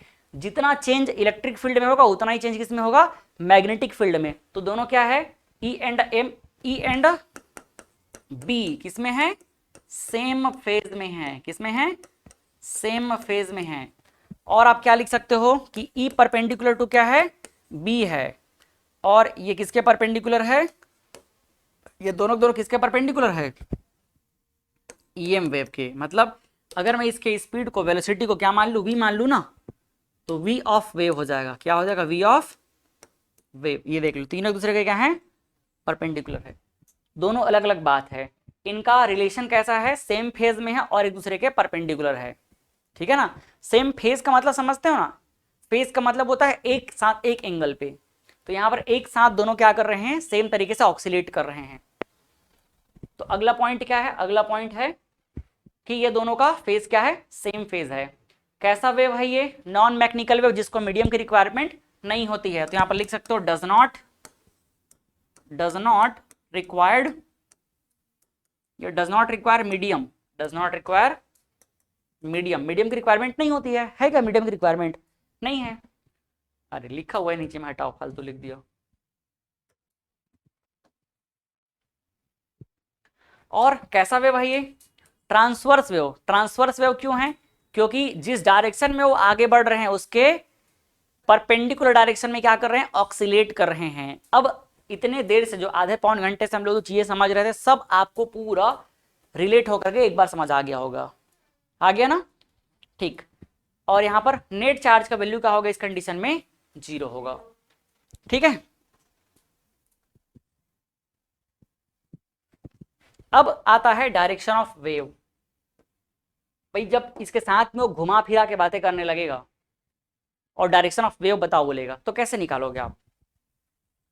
यहां देखो ईएम वेव क्या है, रिजल्ट है, किसका रिजल्ट है, इलेक्ट्रिक फील्ड और मैग्नेटिक फील्ड के ऑक्सीलेशन का। तो हम क्या बोल सकते हैं कि भाई जो v होगा ना, v का वैल्यू, किसका वैल्यू, v ऑफ वेव जो होगा, ये भी क्या होगा, डायरेक्शनल है ना, किसी डायरेक्शन में ही तो मूव करेगा।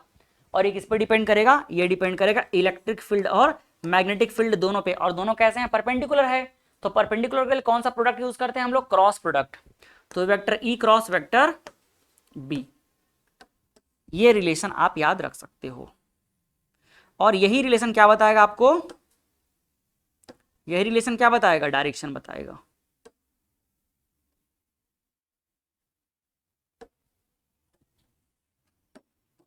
ये देख सकते हो।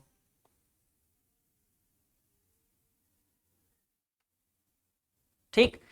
वेव का जो डायरेक्शन होगा, वेव के मोशन का जो डायरेक्शन होगा वो किधर होगा?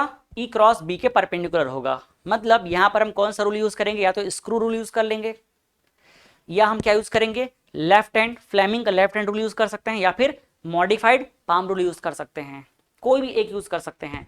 तो इसी को मैं लेके चलता हूं अगले स्लाइड में। Direction of wave. कौन सा वेव? अब बाय डिफॉल्ट ये अंडरस्टूड है, ईएम वेव की हम बात कर रहे हैं। कौन से वेव की बात कर रहे हैं? ईएम वेव की बात कर रहे हैं। तो पहला तरीका क्या होता है? पहला तरीका होता है स्क्रू रूल, जिसकी हम लोग यूज करेंगे भी नहीं। हम सीधा आ जाते हैं कहां पर? Modified palm rule. क्या यूज करेंगे? मॉडिफाइड पाम रूल, जो आसान लगे। मॉडिफाइड पाम रूल क्या बोलता है? और कौन सा वाला पाम रूल रहता है? ये राइट हैंड ना, राइट हैंड।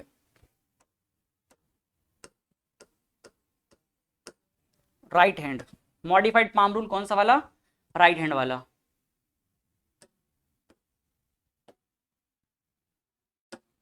क्या होगा? ये हमारा राइट हैंड है। राइट हैंड में पुराना याद करो, जब तीन चीज रहता था, क्या? करंट, मैग्नेटिक फील्ड और डायरेक्शन ऑफ रोटेशन। तो ये जो है, ये वाला पूरा फोर फिंगर का डायरेक्शन किसको रिप्रेजेंट करता था? ये डायरेक्शन ऑफ करंट। और यहां पर ये किसको रिप्रेजेंट करता था? मैग्नेटिक फील्ड को। करंट का डायरेक्शन में इसको रख दो और फेस को क्या कर दो? मैग्नेटिक फील्ड की तरफ रख दो। तो डायरेक्शन ऑफ जो रोटेशन है या मोशन है कौन बताएगा? थंब बताएगा। तो यहां पर क्या की चीजें कॉमन है? Magnetic field. तो मैग्नेटिक फील्ड के साइड में क्या होना चाहिए? फेस। और ये फोर फिंगर किसको बताएगा? करंट। तो करंट की जगह पे यहां पर क्या है? इलेक्ट्रिक फील्ड है। भाई इलेक्ट्रिक फील्ड से ही तो करंट आता है।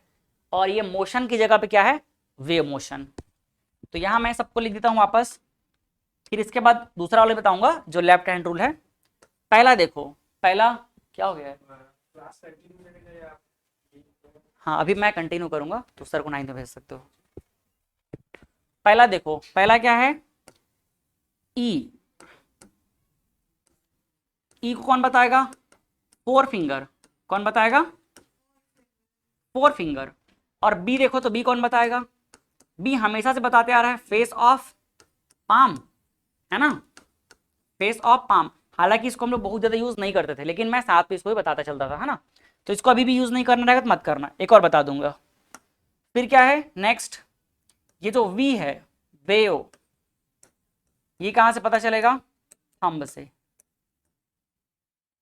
या दूसरा रूल आप यूज कर सकते हो, कौन सा? फ्लेमिंग का लेफ्ट हैंड रूल। फ्लेमिंग का Fleming's left hand rule. Left hand rule, इसके अकॉर्डिंग क्या बताएंगे अपन? फ्लेमिंग के लेफ्ट हैंड रूल के अकॉर्डिंग देखो, ये क्या बताता है? Magnetic field. ये जो इंडिकेटिंग फिंगर है क्या बताता है? क्या बताता है ये? Magnetic field. तो बी कहां से पता चलेगा? इंडिकेटिंग फिंगर या पॉइंटिंग फिंगर बोलते हैं हम लोग, इंडिकेटिंग फिंगर। ठीक। और दूसरा इलेक्ट्रिक फील्ड ई। पहले करंट होता था, अब क्या हो जाएगा? Electric field. ये कौन बताएगा? Middle finger.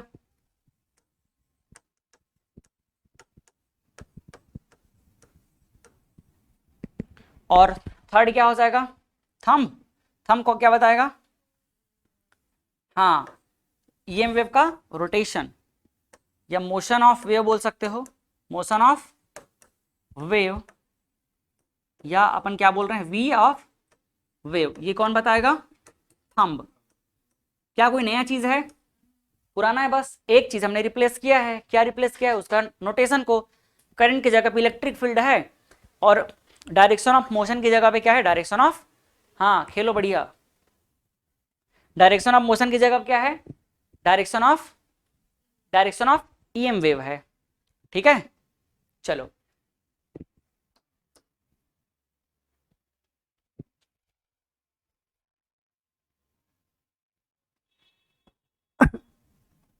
नेक्स्ट अब आता है some important terms related to EM wave. थोड़ा मैथमेटिकल एनालिसिस करेंगे हम।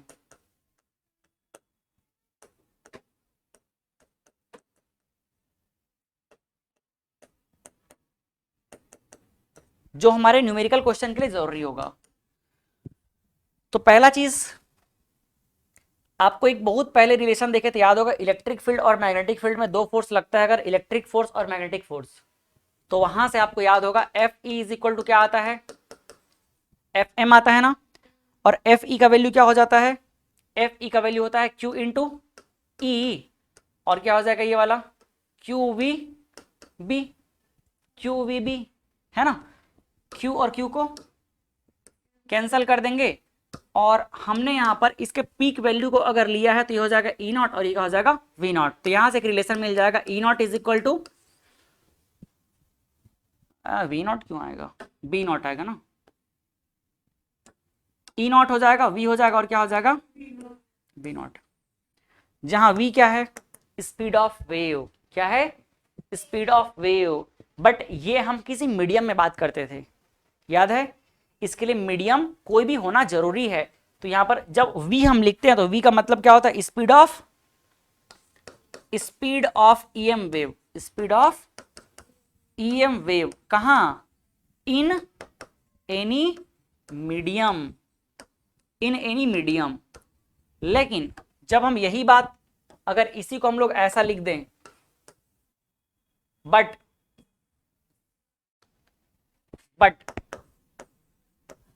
अगर हम इसको वैक्यूम में ले जाना चाहते हैं या फ्री स्पेस में, बट इन फ्री स्पेस,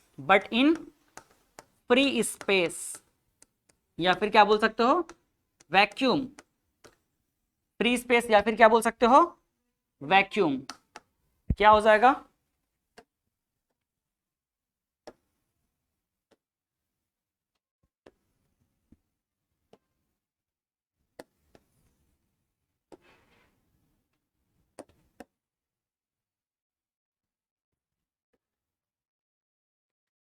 देखो, बट फ्री स्पेस में क्या आ जाएगा, E naught is equal to C into B naught. भाई वैक्यूम या फ्री स्पेस में ईएम वेव जो है कौन सी स्पीड से ट्रेवल करेगा, लाइट की स्पीड से ट्रेवल करेगा। जहां सी को बोल सकते हो क्या, C is equal to speed of EM wave, speed of EM wave in vacuum, या फिर क्या बोल सकते हो फ्री स्पेस। और इसका वैल्यू पता है कि नहीं है पता, कितना होता है 3 इंटू 10 की पावर 8 की -8 8 मीटर पर सेकेंड, कितना स्पीड होता है, ये भूल गए क्या। ठीक है, ये पहला हमारे काम का फॉर्मूला, किसका फॉर्मूला निकाल लिया हम लोग, ई नॉट और बी नॉट दोनों के पीक वैल्यू में रिलेशन निकाल लिए।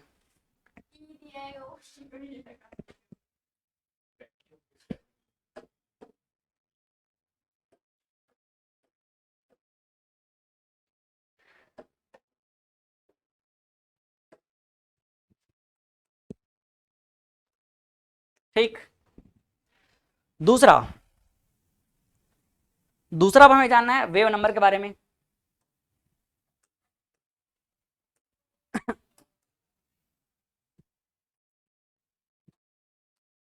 वी वेव, वी वेव क्या होता है, ये lambda upon T, lambda upon T, V wave क्या हो जाएगा लेमडा अपॉन टी। और लेमडा अपॉन टी को अगर डिटेल में निकालना तो आप ऐसे कर सकते हो, लेमडा की जगह आप क्या पुट कर दो, या एक काम करो, इसमें लेमडा हो गया और इधर टी को रख लो, 2 पाई नीचे मल्टीप्लाई कर दो और 2 पाई ऊपर मल्टीप्लाई कर दो, तो देखो क्या मिल रहा है, V wave is equal to 2 pi upon lambda क्या कहलाएगा, के कहलाएगा वेव नंबर, सॉरी ये क्या है, मोशन ऑफ मतलब स्पीड ऑफ वेव है, ये भी क्या है, स्पीड ऑफ वेव ही है। लेमडा अपॉन टी होगा, लेमडा अपॉन टी कैसे होगा, देख सकते हो, ये distance upon time, distance upon time, distance upon time क्या कहलाता है, स्पीड कहलाता है। वेव के लिए हम बात करेंगे तो वेव के अकॉर्डिंग बात करेंगे, वेव का स्पीड क्या हो जाएगा, कितना वो डिस्टेंस ट्रेवल कर रहा है वेव टाइम में। तो वेव के लिए हम लोग डिस्टेंस को क्या बोलते हैं, वेव लेंथ बोलते हैं, जिसको हम लोग लैम्डा से रिप्रेजेंट करते हैं। और टाइम क्या हो जाएगा, जो उसका टाइम पीरियड है टी। ठीक, तो लैम्डा अपॉन टी दोनों में हमने क्या किया, 2 पाई मल्टीप्लाई किया। इसको करने से फायदा क्या है, देखो फायदा ये है कि ये जो लैम्डा है, अलग कलर में कर रहा हूं देखना, कि जो लैम्डा और 2 पाई दिख रहा है, इसको हम क्या लिख लेंगे, के लिख देंगे 1/k। और यहां से देखो ये जो टी और 2 पाई दिख रहा है, इसको क्या लिख लेंगे, ओमेगा। तो समझ जाओगे ना, इसको मिटा लेना बाद में आप लोग। ऊपर हो जाएगा क्या, 2 पाई/टी मतलब ओमेगा, और नीचे क्या हो जाएगा 1/k मतलब के होता है वेव नंबर, के क्या होता है, ये हो जाएगा angular frequency, angular frequency, frequency angular frequency, और ये क्या हो जाएगा, एंगुलर वेव नंबर। समझ आया। तो ये एक सेकंड फॉर्मूला हमारे पास तैयार हो चुका है, जब हमको क्या निकालना रहेगा, वेव का स्पीड निकालना रहेगा। तो समझ आ गया।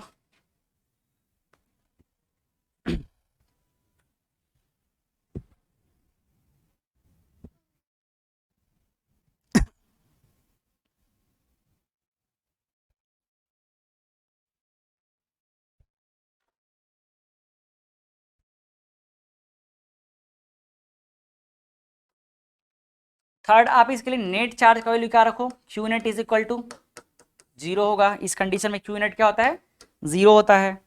और फोर्थ आप ये भी जान के रखो, ई इज इक्वल टू क्या होता है, ई इज इक्वल टू होता है एच सी अपॉन लैम्डा। ये कहां से आया है, चैप्टर 2 से। E is equal to H C upon lambda, H nu upon lambda हुआ करता था, तो उसी जगह पर क्या हो जाएगा, एच सी अपॉन लैम्डा हो जाएगा। पुराना चीज को यहां पर रिलेट किए हैं। फिफ्थ देखो, now C is equal to क्या होता है, ये भी हम लोग पुराने चैप्टर में रिलेट किए थे, म्यू नॉट और क्या हो जाएगा, एप्सिलॉन नॉट। म्यू नॉट और क्या हो जाएगा, एप्सिलॉन नॉट। ये किसके लिए है, इन वैक्यूम, किसमें है, इन वैक्यूम, या फिर क्या बोल सकते हैं, फ्री स्पेस। फ्री स्पेस में अगर हम स्पीड को देखें तो ये ऐसा हो जाएगा, but in medium, but in any medium, but in any medium क्या हो जाएगा, सी की जगह क्या ले लेंगे, वी ले लेंगे ना, बट इन एनी मीडियम सी की जगह क्या हो जाएगा, वी हो जाएगा। तो देखो v इज इक्वल टू हो जाएगा 1/, मीडियम में है तो इसको क्या लिखेंगे, म्यू एम, और क्या हो जाएगा ये, एप्सिलॉन एम। क्या ये बात आपको समझ आया। इसको बोल देंगे इक्वेशन नंबर 1 और इसको क्या बोल देंगे, इक्वेशन नंबर 2। ये फॉर्मूला पहले से आया, पुराने चैप्टर में देख लेना है ना। c इज इक्वल टू 1/ε0 और म्यू नॉट। मीडियम के लिए बात करेंगे तो m लगा देंगे। ठीक, अब एक काम करते हैं, इन दोनों को हम डिवाइड कर देते हैं। क्या कर देते हैं, डिवाइड, क्योंकि हमें c और v में रिलेशन देखना है। Equation number 1 divided by equation number 2,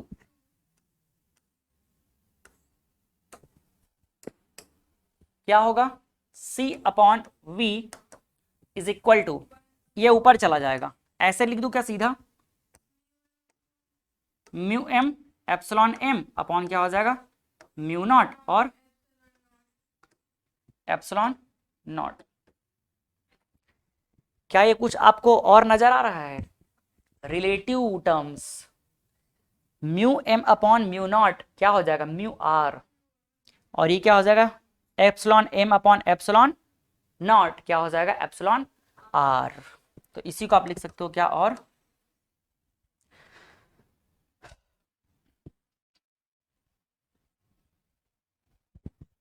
epsilon mu R into epsilon are.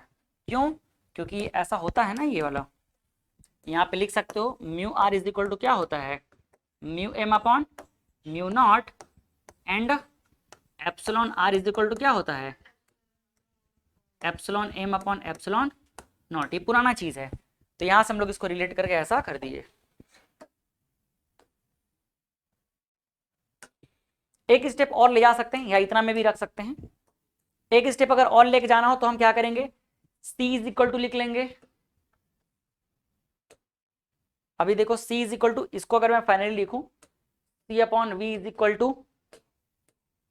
Mu R into epsilon R. ये पहला फॉर्मूला बोल सकते हो आप इसको, ये पहला रिलेशन मिल गया। या इसी को आप ऐसा कर सकते हो, c is equal to V इधर चला गया और क्या हो जाएगा, mu R into epsilon R.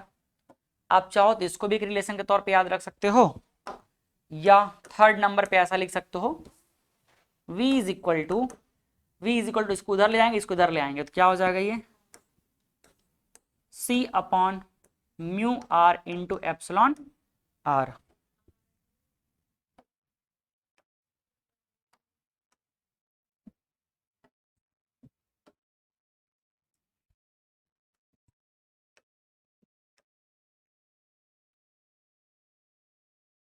ये देखो सी और वी में रिलेशन आ गया है। कुछ डाउट क्या इधर, कोई डाउट नहीं है ना।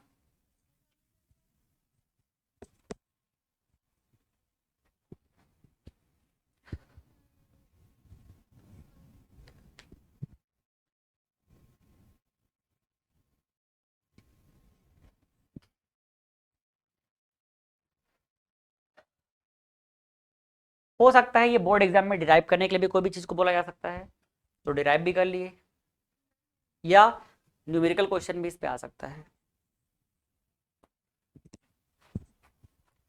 ये अभी काम का नहीं है अपना। चलो अब हम चलते हैं थोड़ा क्वेश्चन की दुनिया में।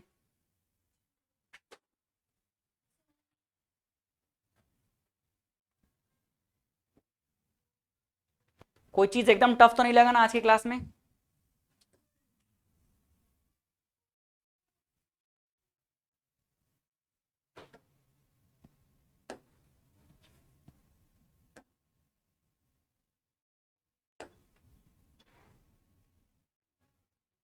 क्वेश्चन 7 तक के हुआ था और ये हो जाएगा क्वेश्चन नंबर 8। ये बहुत छोटा चैप्टर है, कल में खत्म हो जाएगा ये। हाँ कल 2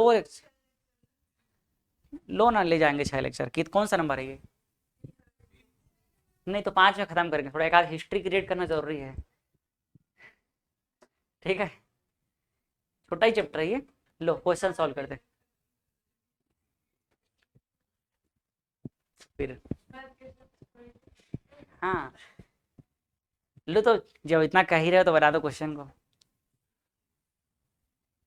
हाँ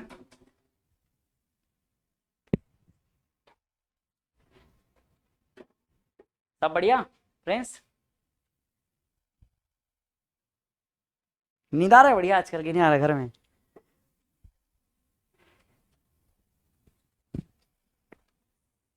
ऑरेंज खाओगे, ऑरेंज नागपुर से आया ऑरेंज, वैसे ही बोल के दिया हो। ऑरेंज ने अटर्रा बोला जाता है नॉलेज के लिए।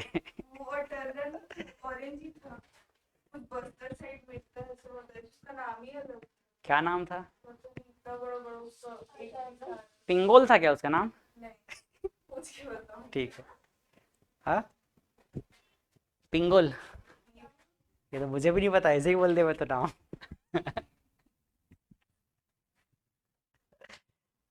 देख लो पिंगोल का कुछ उल्टा उल्टा मीनिंग होता होगा, गड़बड़ हो जाएगा। नहीं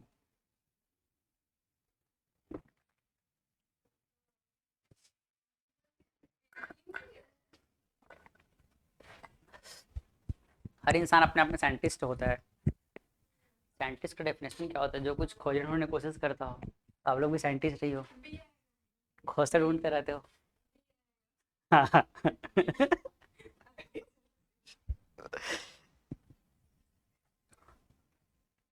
सही, बी आंसर है। चलो देखते हैं बाकी लोग के लिए। In an apparatus the electric field was found to oscillate with an amplitude। हाँ, पूछना पड़ेगा कि क्या लगा के आप आए हो। हाँ, आपको देख के हंसी आ रहा है।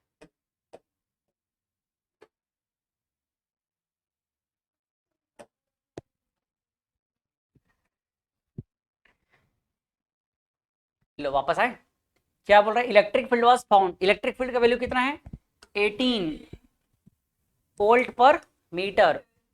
ठीक, ई दे दिया है भाई, वोल्ट पर मीटर कितना 18।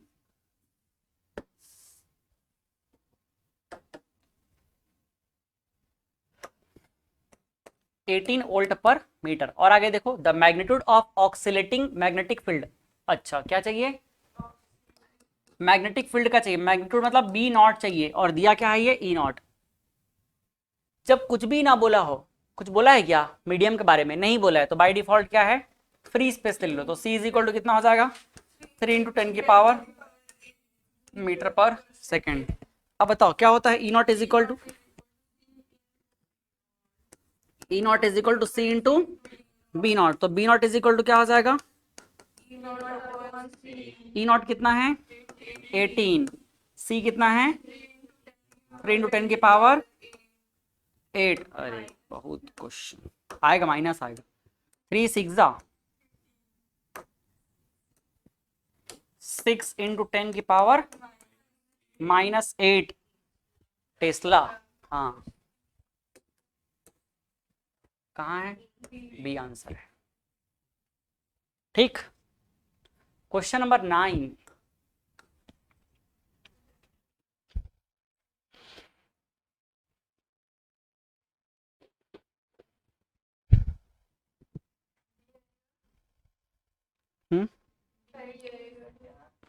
क्या आएगा,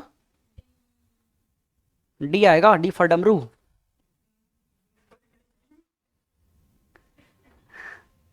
होता तो है क्या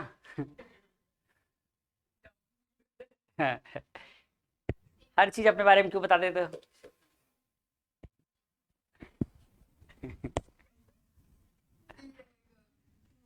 पता मत चलेगा, नहीं बता रहा था मैं। सही है, इलेक्ट्रिक फील्ड और मैग्नेटिक फील्ड क्या होते हैं, सेम फेज में होते हैं, है ना, सेम फेज में होते हैं। और क्या होगा, परपेंडिकुलर टू ईच अदर। तो ये ऑप्शन नंबर डी डायरेक्ट हमारा लिखा हुआ थ्योरी वाला पॉइंट है ये। तो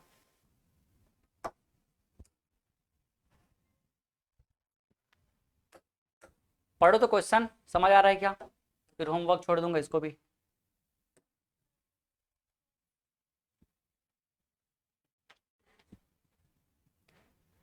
बस इसको ध्यान में रख लेना, डाइलेक्ट्रिक कांस्टेंट जो बोल रहा है इसका मतलब क्या दिया हुआ है, कहाँ गया, और के ही क्या होता है, एप्सिलॉन आर होता है मीडियम का परमिटिविटी होता है ना। तो यहां पर आप लिख सकते हो क्या, K is equal to epsilon R is equal to क्या गिवन है 2 पॉइंट, डाइलेक्ट्रिक कांस्टेंट क्या है एप्सिलॉन आर होगा ना, तो 2.25 बस। और क्या दिया हुआ है, mu R is equal to कितना दिया है 4। तो बचा क्या, चलो बना ही लेते हैं इसको। तो अब जल्दी कैलकुलेट करो फटाक से, निकाल ही लो फिर।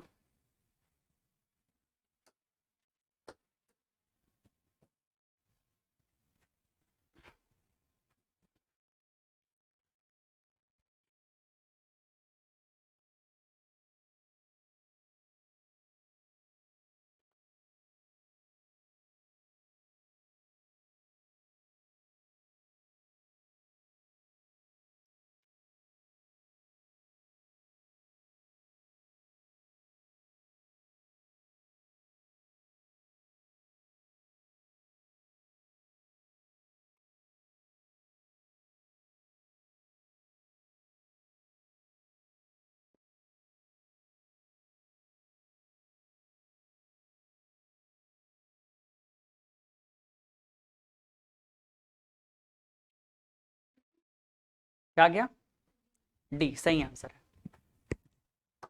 क्या बोल रहा है question, the speed of electromagnetic wave in a medium whose dielectric constant is 2.25 and relative permeability मतलब म्यू आर दिया है 4 is क्या निकालना है स्पीड। जब मीडियम के बारे में बोल दिया मतलब क्या चाहिए अपने को, v चाहिए ना। तो v इज इक्वल टू हमको v और c में कुछ रिलेशन पता है क्या, c upon under root mu R और ये एप्सिलॉन। c की जगह कितना हो जाएगा 3 इंटू 10 की पावर 8, इधर क्या हो जाएगा म्यू आर कितना है 2.25 और ये 4 हो गया। किस में 9 आएगा, इन दोनों को मल्टीप्लाई करने पे 9 आ जाएगा। अच्छा ठीक है, 4 इंटू 2 8 हो गया और सही बोले। तो ये हो जाएगा 3 इंटू 10 की पावर 8 अपॉन कितना हो जाएगा अंडर रूट 9। तो 3 इंटू 10 की पावर 8 अपॉन 3, तो 3 और 3 कैंसिल हो गया, तो बचा कितना, हाँ तो 10 की पावर 8 बच रहा है मीटर पर सेकेंड। तो 1 के साथ बोल रहा है तो यही आंसर हो जाएगा। ठीक है चलो, कम से कम दिमाग लगाने की कोशिश तो कर रहे हो, कहीं भी लगा रहे हो, मतलब इधर ही लगा रहे हो दिमाग। तो क्वेश्चन पूरा सॉल्व करना रहेगा, सब अच्छे अच्छे क्वेश्चन हैं।